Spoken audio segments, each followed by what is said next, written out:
subscribe to my channel. And also press this bell icon. Yo, what's up mga kasunggab? Ito nga pala na naman nagbabalik ang Aga TV channel. So meron pa ako kakulab ngayon, yung Sam GV channel.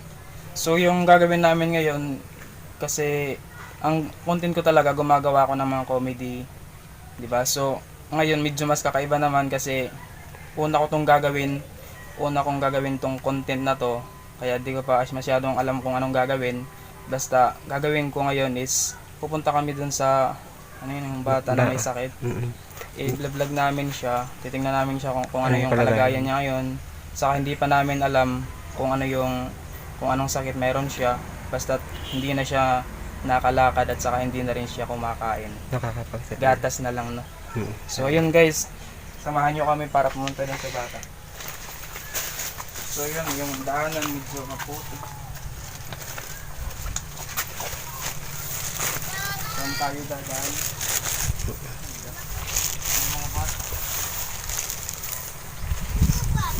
So mga kasunggab, ito nga pala yung tatay ng bata. Ano yung pangalan ng bata? Ramil Senior. Okay, Ramil Senior. So siya po yung pangalan niya, si Ramil Senior. At saka yun, yung anak niya yung may sakit po. So wala, samahan niyo po kami guys.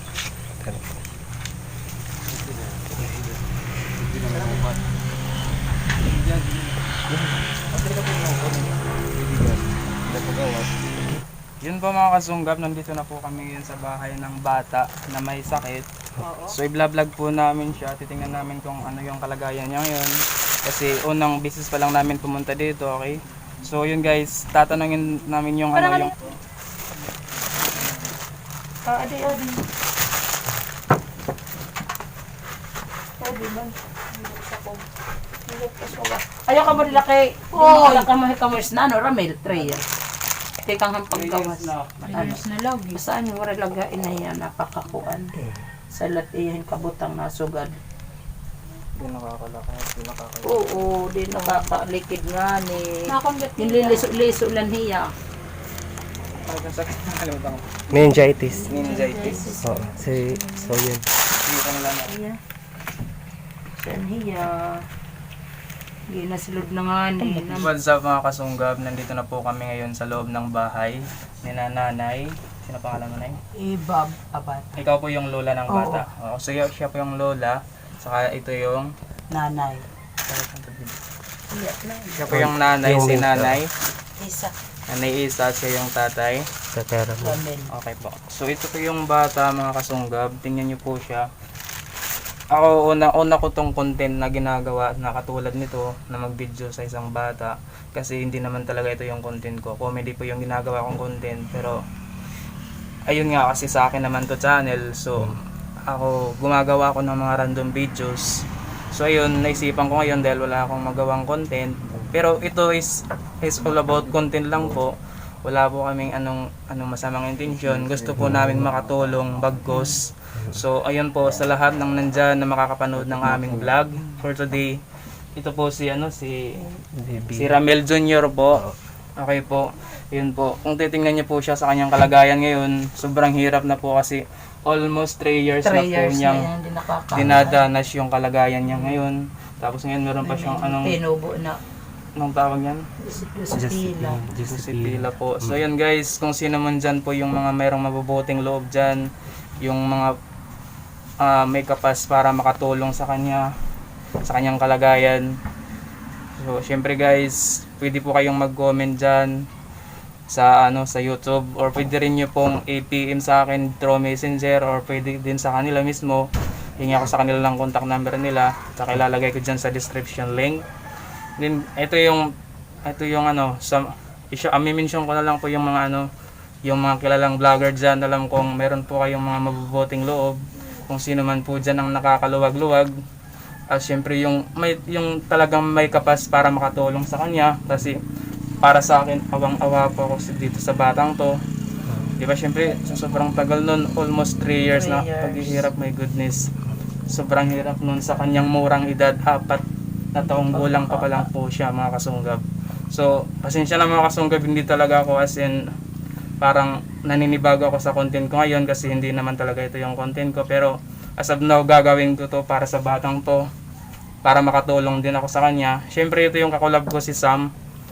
So, yun sa Sam JB channel. So nag-collab po kami ngayon. So i-share rin yun ang karoon ng idea para gawin naming vlog ngayon. So yun din. Kumbaga sumang-ayon ako sa kanya kasi gusto rin niyang makatulong tulad ko. So yun mga kasunggab. Ito bibigay ko kay nanay yung yung mic.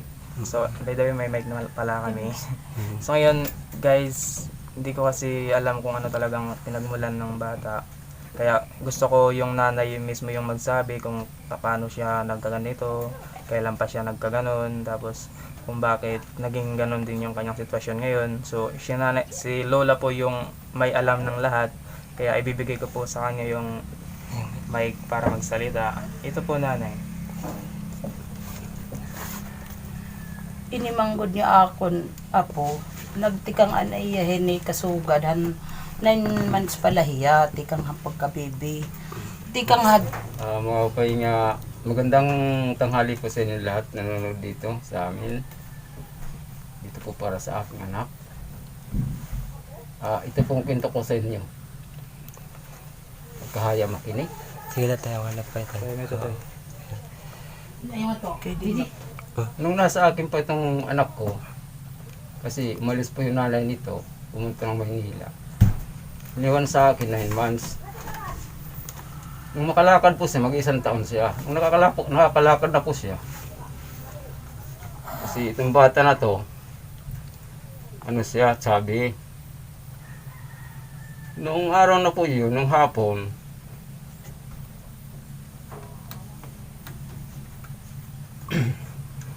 nagpunta po kami sa kalsada. Ngayon may isa pong matanda na humanga sa kanya, tapos binati po siya.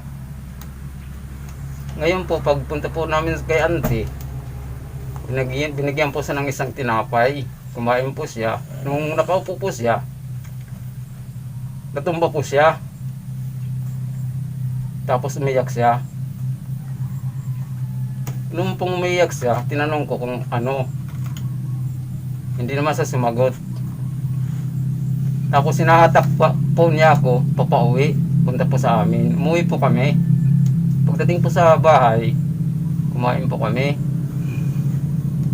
Nung matapos po kami kumain, gabi na, mag-alas 7 na po. Naglatag na po ako ng banig para matulog na po kami.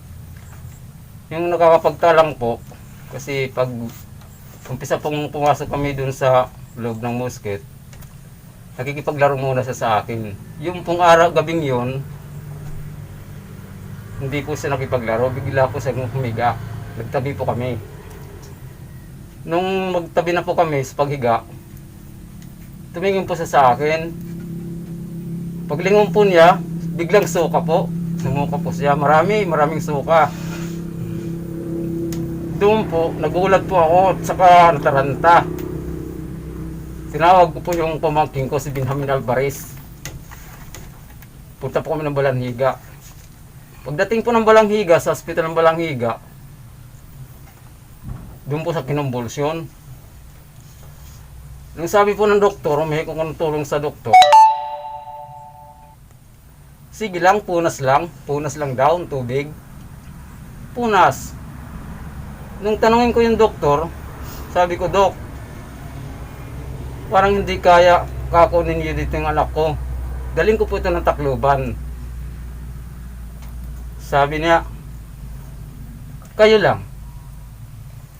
Noon po, unang-una, pinuntahan ko po yung nurse na isa.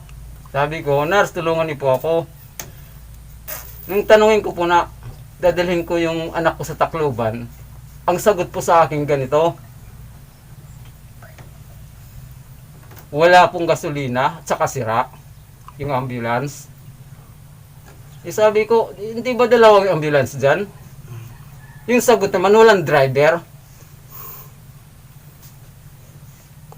Tapos yung isa po, yung tatrabaho dun sa hospital utility, hinanap niya, inikot niya pa yung bumbu ng higa, hindi pa niya nakita yung driver.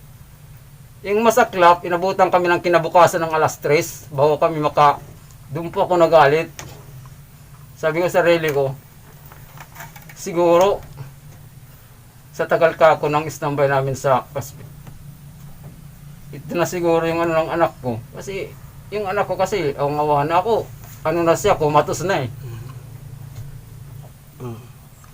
Akala ko nga matutuluyan na yan eh. Hanggang doon lang po yung kwento ko. Maraming salamat po sa inyo. Importante pangangailangan na pinakadabis na pangangailangan ng bata. Yung anak ko, diaper at saka gatas, at yung medisina na pagaling hitiya, mga sugat, tinubuan siya ng sakit na doon sa pila. Ngayon, inaano namin na may naman medyo kaunti lang tulong para supply sa kanyang pangangailangan, saka sabon, iba pa, at nakita naman yung ano, basta yung pangailangan, importante yung bata. Kasi nahihirapan ng bata na to, mas dabis kami na nahihirapan na nga, kahit na nga panghanap buhay, pati na ganun, hindi ko talaga maka-explain yung kalagayan namin. Ito lang ang ano ko, maraming salamat po sa inyo sa tulong ninyo. Ganun lang po. Ay, may daluot ni Messenger nga ni. Para po. Sige po. Lagi nag-anay Sam, cellphone. Ay, kay mamimili kita. Pagod may kitaon ko nga nan sa kung kuan kon. Para may tumapunta Yan sa talaga.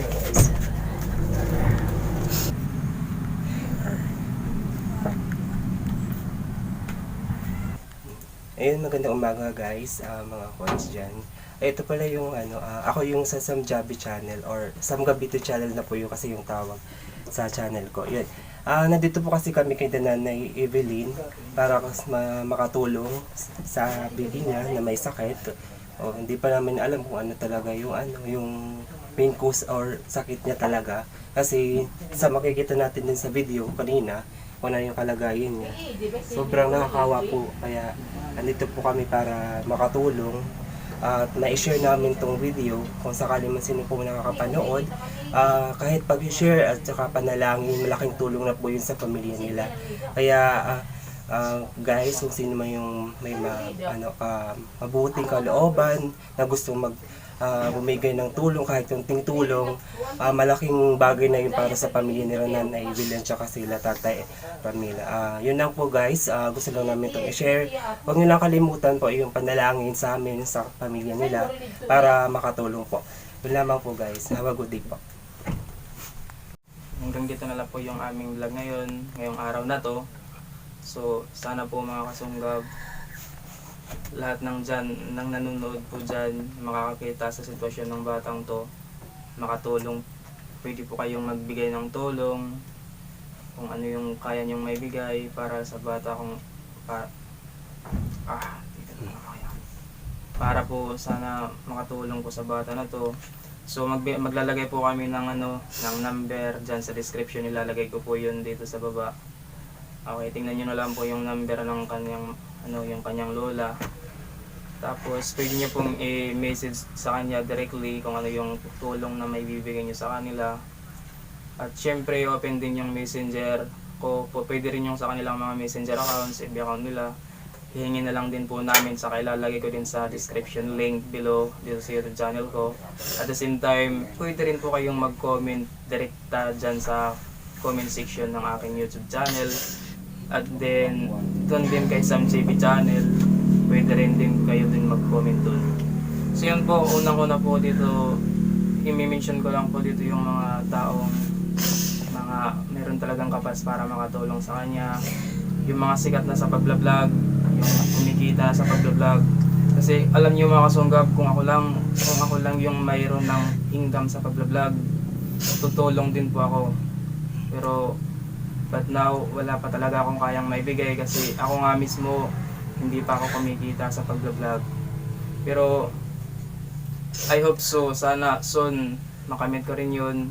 Kasi gusto ko yung makatulong sa mga tulad nito na mayroong mga hindi magandang, hindi nasa mabuting kalagayan, mayroong mga may mga pinagdadaanan.